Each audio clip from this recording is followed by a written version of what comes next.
I always thought that if my marriage ever ended, it would be because of something big, some undeniable betrayal, some heartbreaking revelation that left no room for doubt. Maybe I'd catch her sneaking out of a hotel with another man. Or maybe I'd find messages on her phone that shattered everything I believed in. But that's not how it happened. No, my marriage fell apart in the middle of a ballroom, under glittering chandeliers and the soft hum of a live band. And the worst part? She didn't even try to hide it. It was a charity gala, one of those upscale events Marjorie loved to drag me to.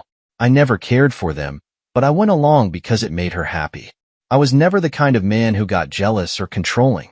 I believed in trust, in giving my wife the freedom to be herself.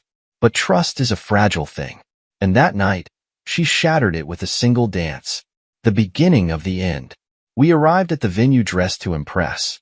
Marjorie looked stunning, as always, in a dark green dress that clung to her curves in all the right places. She always had a way of standing out in a crowd, drawing eyes without even trying. I used to love that about her. She held my hand as we walked in, smiling at familiar faces, laughing at jokes from people I barely knew.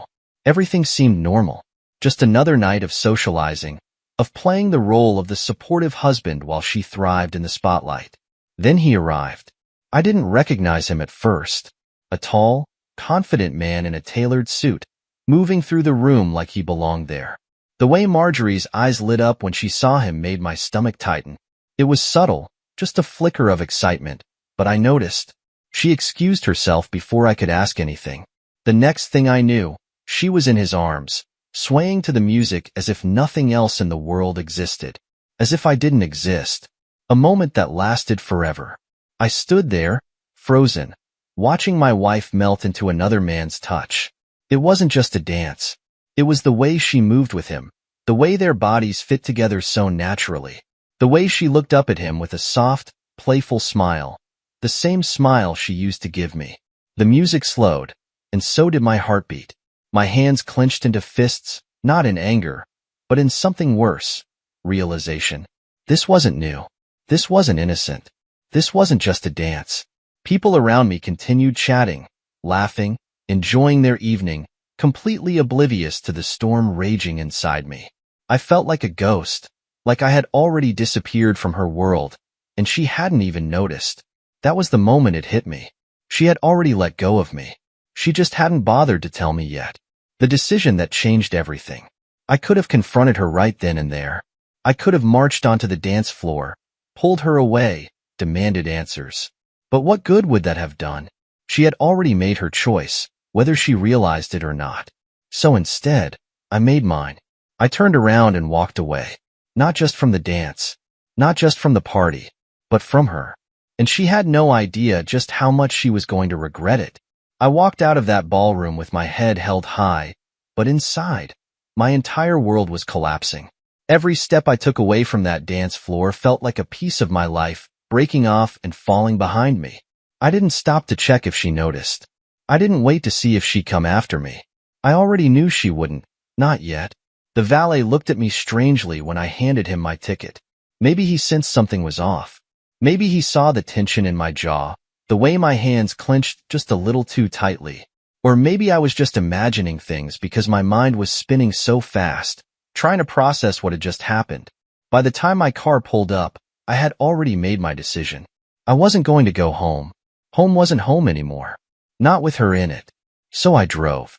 Not aimlessly, not in a blind rage, but with a sharp, focused determination.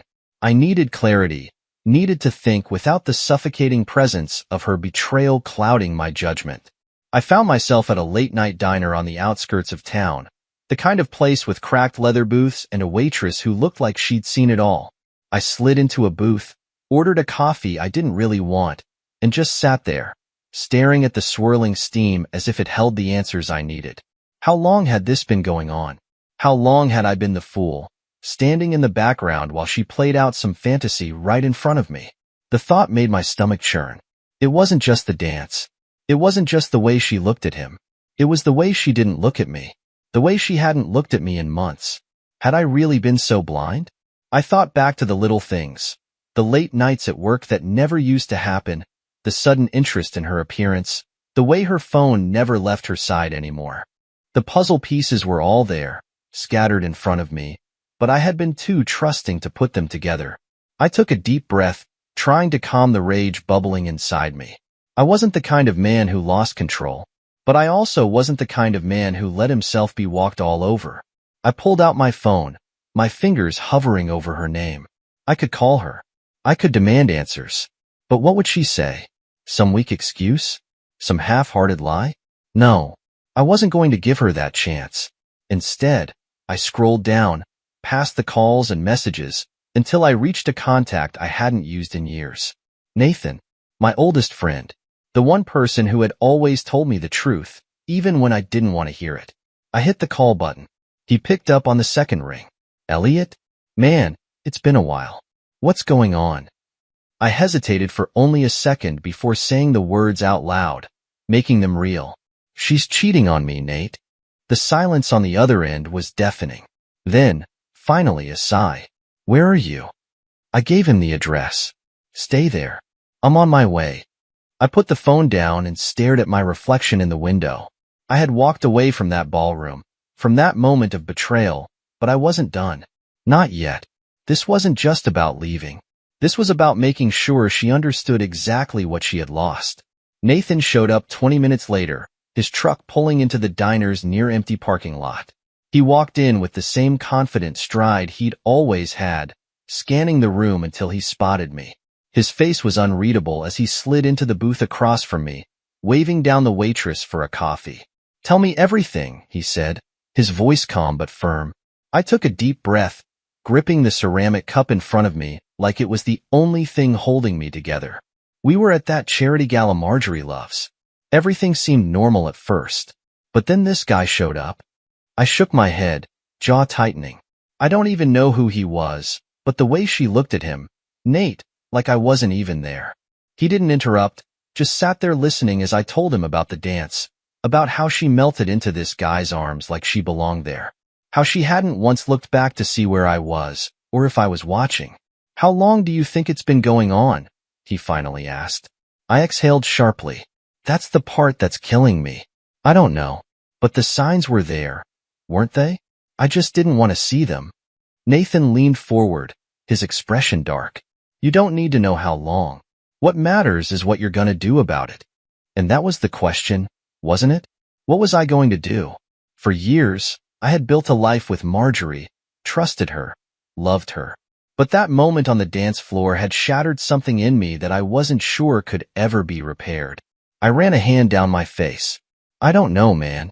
I walked out. Haven't heard from her yet. Nathan scoffed. Of course you haven't. She's still in there, wrapped up in her little fantasy. She doesn't think she has anything to lose. The words hit hard. Because he was right. Marjorie hadn't noticed me leaving, hadn't chased after me. Because in her mind, I was still there. Still the dependable husband who would wait for her, who would swallow his pride and pretend nothing was wrong. She had no idea what was coming. Nathan sat back, taking a sip of his coffee. So what's the move? I stared at the dark liquid in my cup, my mind racing. I go home, I finally said. But not to talk, not to fight, to make my own plans. Because if Marjorie thought I was going to sit around and wait for her to decide what she wanted, she was dead wrong. I was about to turn the tables in a way she'd never expect. I drove home with a strange sense of calm washing over me, but beneath the surface, a storm was brewing. The anger, the hurt, the humiliation. It was all still there, burning inside me.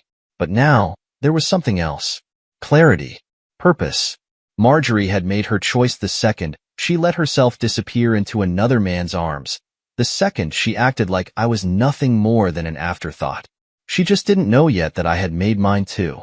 The house was dark when I pulled into the driveway. I sat there for a moment, gripping the steering wheel, trying to prepare myself for whatever I was about to walk into. Was she home? Had she come back already, pretending nothing happened? Or was she still at that gala, still in his arms, still laughing and dancing like a woman who had no idea her husband had just walked out on her? I stepped inside and immediately knew the answer. The house was eerily quiet, undisturbed. Her purse wasn't on the table near the door where she always left it. The heels she usually kicked off after a night out weren't in the hallway. She wasn't home. I should have felt angry, but instead, a cold sense of finality settled over me. She hadn't called, hadn't texted, not even a weak excuse or a fake concern about where I had gone. That told me everything I needed to know. I walked through the house slowly, my footsteps echoing in the silence. It felt different now, like a place I no longer belonged. Or maybe it was Marjorie who didn't belong here anymore. I went straight to the bedroom, opened the closet, and stared at the neatly hung rows of my suits, her dresses, the life we had built together packed neatly into hangers and shelves. Then I grabbed a duffel bag and started packing. Not everything. Not yet. Just enough. Enough to leave a message, to make it clear that I wasn't going to sit around waiting for her to decide when she felt like coming home. I threw in clothes, essentials, my laptop. Then I moved to the nightstand, grabbed my documents, passport, bank statements, the kind of things a man needs when he's about to take control of his own life again. By the time I was done, the room still looked the same, but I knew it wasn't. Because I wasn't. I walked out, duffel slung over my shoulder, locking the door behind me like a man closing the chapter on a life that no longer existed. Nathan didn't ask questions when I showed up at his place just before midnight, bag in hand. He just stepped aside and let me in. "Spare room's yours," he said, nodding toward the hallway. I set the bag down by the couch instead. "I won't be here long. Just need a place to think." Nathan didn't push, didn't offer empty words of comfort. That wasn't his style. Instead, he went to the kitchen, grabbed 2 beers, and handed me one. "She called yet?" I shook my head, taking a sip. "Nope." He exhaled sharply through his nose. "Figures. She's probably still at the party. Or with him." I didn't flinch, didn't react. I had already considered that possibility, already made peace with it in my own way. I don't care where she is. What matters is what I do next. Nathan studied me carefully, then nodded. "So what's the plan?" I leaned forward, resting my forearms on my knees, the weight of everything finally settling in. "I need to find out everything," I said. "Who he is, how long this has been going on, if she's been lying about more than just tonight." Nathan smirked. "So you want the full picture before you decide how to drop the hammer?" I let out a short, humorless laugh. Something like that. Because I wasn't just going to confront her. I was going to make sure she had nowhere to hide when I did. Morning came too quickly, but I hadn't slept anyway. I sat in Nathan's guest room, the dim glow of my laptop screen illuminating my face as I pieced together the fragments of my unraveling marriage. Marjorie still hadn't called. No messages. No sign that she had even realized I was gone. That told me everything. Nathan knocked lightly before pushing the door open, a mug of coffee in one hand. He took one look at my face and shook his head. "You didn't sleep?" "No time for that." I took the coffee, nodding in thanks, then turned the laptop toward him. "Look at this." On the screen was the guest list from the gala, publicly available through the charity's website. I had combed through every name, every connection, until I found him. Benjamin Caldwell. Nathan whistled low. "That's a name I haven't heard in a while." I snapped my head up. "You know him?" "Oh yeah," Nathan muttered, rubbing his chin. "Caldwell's a smooth talker. Works in real estate. Married, but his wife left him a year ago. Heard rumors it was because he couldn't keep it in his pants." I clenched my jaw. "Sounds about right." Nathan eyed me carefully. "So what's next?" I leaned back, exhaling slowly. "I'm not walking into this blind. I want to know exactly how deep this goes before I make a move." Nathan was silent for a moment, then said, "I might know a guy who can help with that." By midday, I was sitting in a coffee shop with a man named Lucas, an old friend of Nathan's who had a knack for uncovering secrets. Lucas set his phone down after typing a few things. "Give me 24 hours. If she's been sneaking around, I'll find out." I shook his hand, feeling a sense of control creeping back in. "Thanks." Lucas smirked. "Don't thank me yet." By the time I got back to Nathan's, my phone buzzed. I pulled it out, my stomach tightening. "Marjorie, where are you?" I stared at the screen, my pulse steady. So she had finally noticed. I didn't reply. Less than a minute later, another message. "Marjorie, why did you leave?" I let out a slow breath, shaking my head. She wasn't asking where I was out of worry. She wasn't apologizing. She just wanted to know why I hadn't played my usual role. Why I hadn't stood there like an idiot, waiting for her to come back to me after dancing with another man. She was testing the waters. I didn't bite. Instead, I put my phone face down on the table and waited. Because soon, I'd have the answers. And when I did, she wouldn't just regret that dance. She'd regret everything. The waiting was the hardest part. Every hour that passed felt like another weight pressing down on my chest. I knew Lucas was working fast, but patience had never been my strong suit. I wanted answers. I wanted the truth. Marjorie hadn't called. Just those 2 messages. And the silence that followed was almost worse. I wondered what she was thinking. If she even cared that I was gone. Nathan must have sensed my frustration because he tossed me a beer as he sank onto the couch across from me. "You're overthinking." I cracked it open, barely registering the sound of the hiss. "Am I?" "Yeah," he said, stretching his legs out. She knows something's up, but she's waiting to see how much damage control she needs to do. I scoffed. Damage control? The words left a bitter taste in my mouth. Nathan shrugged. That's all this is to her. She's not scared of losing you yet. And that's what really got me. She should have been. I checked my phone out of habit. Still nothing. But then, just as I was about to set it down, it buzzed again.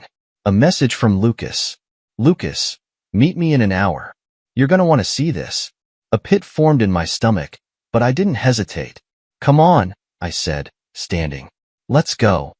Nathan didn't ask questions. He just grabbed his keys and followed me out. An hour later, I was sitting across from Lucas in the back of a dimly lit bar. He slid his phone across the table. "It's worse than you think." I forced myself to look. Photos. Screenshots. Dates. A full timeline of my wife's betrayal. Benjamin Caldwell wasn't some random stranger she had just met at the gala. He had been in her life for months. Dinner dates. Weekend getaways. Even one overnight trip she had claimed was a work conference. The biggest blow? A picture from 2 weeks ago. Them together. Laughing. Kissing. My hands clenched into fists. "She's been lying to you for a long time," Lucas said, voice calm but firm. I let out a slow breath, forcing myself to stay in control. This wasn't just about a dance. This wasn't just about a moment of weakness. This was deliberate, calculated, and I was done playing the fool. I pushed the phone back toward Lucas. "I need copies of everything." Lucas nodded. "Already sent to your email."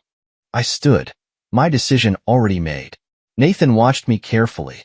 "What's the move?" I met his gaze, my voice steady. She wanted to dance with him like I didn't exist? I let out a short, humorless laugh. "Fine. Let's see how she likes it when I finally disappear." I sat in the passenger seat of Nathan's truck, the weight of the truth pressing down on me like a boulder. The images Lucas had shown me were burned into my brain. Marjorie smiling, laughing, kissing another man while I sat at home believing she was someone she wasn't. Nathan drove in silence, but I could feel him watching me out of the corner of his eye. "You good?" I exhaled slowly, staring out the window. Yeah. It was a lie.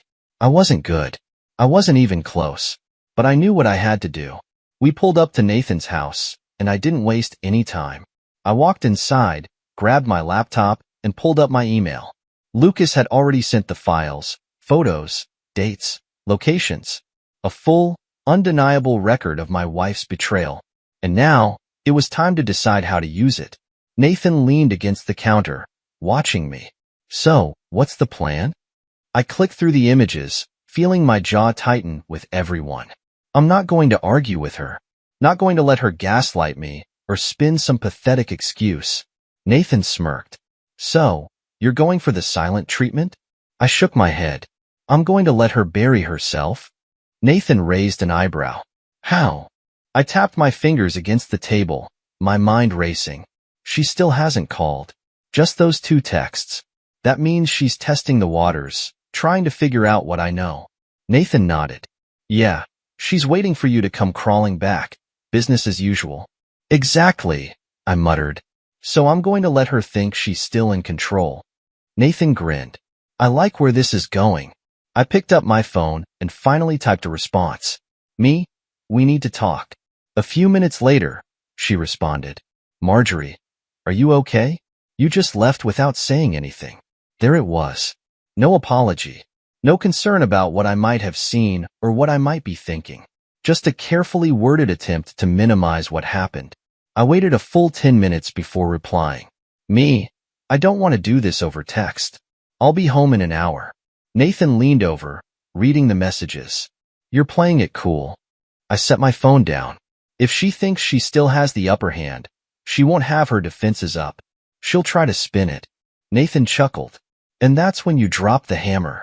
I stood, grabbed my bag, and slung it over my shoulder. Time to see just how deep this rabbit hole goes. I pulled into the driveway right on time. The house looked exactly as I had left it, too quiet, too normal, like nothing had changed. But everything had changed. I walked in, and there she was, standing in the kitchen, her face carefully arranged in a mask of concern. Elliot, where have you been? I was worried. I let the silence stretch for a moment, watching her. She didn't move toward me, didn't try to touch me, because she wasn't actually worried. She was calculating, trying to gauge my mood, trying to figure out how much trouble she was in. I set my bag down by the door and crossed my arms. I was out, thinking. She frowned. You just disappeared. I didn't know what to think. I tilted my head. Did you even try to call me? That made her pause, just for a fraction of a second, but it was enough. I wasn't sure if you wanted to talk, she said, choosing her words carefully. You seemed upset, and I didn't want to pressure you. Lie. I let out a slow breath and nodded. Okay. She hesitated, like she was waiting for me to say something else. When I didn't, she shifted, crossing her arms. So, do you want to talk about why you left? I met her gaze. Why do you think I left? Another pause. Another quick calculation. I don't know, she said finally. You just walked out. I thought we were having a good time. I almost laughed. A good time, I repeated. You were dancing with him like I wasn't even there. Marjorie sighed, shaking her head. Elliot, it was just a dance. That's all. There it was. The first attempt at minimizing it. I nodded, keeping my expression unreadable. Just a dance. She softened her voice, stepping closer. I know you don't love these events, but I didn't think it would bother you. He's just a friend. A friend. I felt the anger coil inside me, but I didn't let it show. Instead, I reached into my pocket, pulled out my phone, and calmly opened the email from Lucas. I turned the screen toward her, letting her see the first image. Her, with Benjamin, locked in an embrace, kissing. Her face went pale. I scrolled to the next one. Another night. Another place. Another moment of betrayal. Marjorie staggered back like I had slapped her. Elliot, I held up a hand, cutting her off. Don't. Just don't. Her mouth opened and closed, her mind scrambling for a way out. A way to twist this, to turn the blame on me. But there was nothing she could say. I had all the proof I needed, and I wasn't going to let her talk her way out of this one. Marjorie stood frozen, her face drained of color, her mouth opening and closing like she was searching for the right words. But there were none. Not this time. I let the silence stretch, let her feel the weight of everything she had done. She had spent months lying, sneaking around, disrespecting our marriage, all while expecting me to stay in the dark. But I wasn't in the dark anymore. Finally, she swallowed hard and whispered, Elliot, please. I can explain. I shook my head, slipping my phone back into my pocket. No, you can't. She took a hesitant step forward. It wasn't what it looks like. I let out a quiet laugh, not out of humor, but disbelief. Not what it looks like. Marjorie, I have pictures, dates, locations. If you're about to stand there and insult me with another lie, don't bother. Her lower lip trembled. I never meant to hurt you. I looked at her, really looked at her. The woman I had spent years loving, trusting, building a life with. And for the first time, I saw her for what she really was. Someone who didn't respect me. Someone who took my loyalty for granted. And suddenly, I felt nothing for her. No more anger. No more heartbreak. Just relief. I know, I said, my voice calm. Because you never thought I'd find out. You thought I'd always be here, waiting for you, no matter what you did. Tears welled in her eyes. Elliot, please, I'm done, Marjorie. Her breath hitched. What do you mean? I exhaled slowly, the finality of it sinking in. I mean, I'm not doing this. I'm not going to beg for an explanation I don't need. I'm not going to listen to excuses. I deserve better. A single tear rolled down her cheek. But I love you. I smiled, genuinely, for the first time in a long time. No, Marjorie. You love having me as a safety net. But I'm cutting the rope. Her expression crumbled, but I didn't stick around to watch her fall apart. I grabbed my duffel bag, the one I had packed the night before, and slung it over my shoulder. She took a step toward me. Elliot, please, let's talk about this. We can fix it. I shook my head. No, you can live with it. I'm moving on. And with that, I walked out the door, closing it behind me for the last time. I didn't go back to Nathan's. I didn't need to. Instead, I drove until I found a small motel on the edge of town, checked in, and took a deep breath for the first time in what felt like forever. And then, I smiled. Because for the first time in years, I was free. No more walking on eggshells. No more worrying if I was enough for someone who never valued me. No more being someone's second choice. I was done being the man who waited. It was time to be the man who moved forward.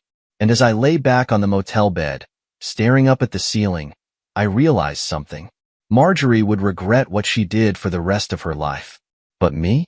I was just getting started.